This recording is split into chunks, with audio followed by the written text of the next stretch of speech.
Wales introduced an additional 1% stamp duty on the buyers of second homes in a shock announcement that literally was 1 day's notice and was introduced today, meaning that properties up to £120,000 where they are a second purchase have now a minimum stamp duty of 4%. The concern is, will the British government introduce additional stamp duty tax throughout the UK? Because once governments get on the downward slide of trying to take more money from less people, it is actually a downward spiral. I've collated a few figures just to support what I'm trying to say. I've had to write them down because I really wouldn't remember them.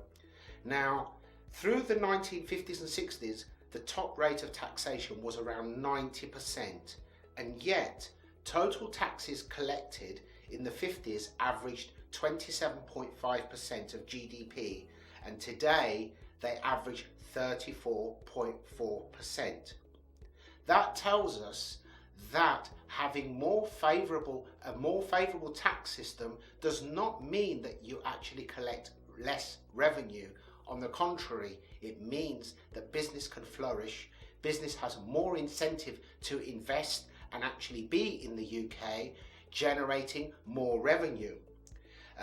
One more thing with regards to the highest taxpayers, the top 1% now pay over 1/3 of all income tax. That's just the top 1%, and only 58% of adults are liable for tax.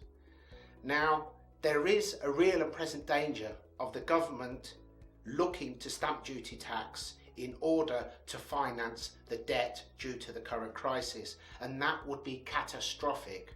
I think the figures from the past, the historical figures, show that if they wanted to generate more revenue, they would in fact reduce the tax burden, especially on the vulnerable property market, which is almost the economical start of the food chain. I do feel that as an industry, we need to voice this as loudly as possible so they are not tempted to mess about with stamp duty. We have seen over the last few months how the stamp duty holiday has literally revitalised the property market, and we all know that with it ending cold turkey on the 31st of March, that it could be catastrophic if they do not end it, or at the very least taper it off. And in that respect, we need to really ensure that the government listens, because we need the property market to continue, because it's not just the property market, it's all the related industries that actually rely on the property market. But one thing is for certain, and I've been researching this in every which way possible, and I won't bore you with it, but lower rates of taxation generate more income. Higher rates of taxation, whether it's income tax, stamp duty tax, whatever the case may be, actually generate less revenue. Since the government increased these very high rates at the very top end, some of the super expensive property has actually stagnated. So what have they gained? They've not really gained anything apart from pacifying those who actually feel that a certain portion of the population who has done very well should be penalised. But if 1%, the top 1%, are paying over 1/3 of all taxes, I think they are paying their fair share. And what is important now is that that top 1% is not subject to some sort of fiscal witch hunt, because that would be catastrophic. In the 60s, I think the highest rate went as far as 95%, but the government was actually collecting next to nothing because all the big companies actually left. They wouldn't be here, they were all tax exiles. And this literally snap decision in Wales, where the property market has actually been doing very well over the last year. I believe it's risen around 8% or so, which is quite unusual because Wales is the type of place, doesn't have bubbles, it doesn't have boom and bust, it just moves forward slowly and incrementally and safely. It's done very well this year. Lots of people have been investing into the lower end and buying and renovating property for the rental market, which is wonderful news. But they have justified it by basically saying they're going to use that 1% to create, to generate income to build low-income housing. Well, there are many ways to do this, and surely the most logical way is to give incentive for investment. When the first selling property to tenants began under Thatcher back in the 80s, the plan was, the strategy was that for every property sold there would be another built.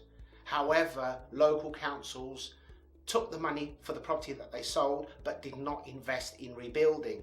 So there isn't much property in that way to sell now, but let's fast forward that to today, and we're looking at different counties, different parts of the country that want to actually encourage building for the lower end, which is crucial. There are many ways to do this with incentives. They can still build properties that they could offer to first-time buyers at a reduced rate, in the same terms as when people used to buy their council house, where if they were to sell that house within 5 years, they would have to repay some of the discount to avoid people buying and then selling quickly. But I think this needs to be done by encouraging investment, not by taxation, because the more you tax people, the higher the rates of tax, the less revenue you collect. Look it up. This is a fact, and we must make sure, no matter what happens, that the government does not get tempted to head down that slippery slope, because I'm sorry to say, from what I've been seeing, everything that has happened over the last few months has literally been a knee-jerk reaction, and we cannot risk the housing market being part of that knee-jerk reaction, because it will be catastrophic. Sorry to rant on, just wanted to put this to you. I'd love to hear your thoughts on it, and I'll see you in the next video.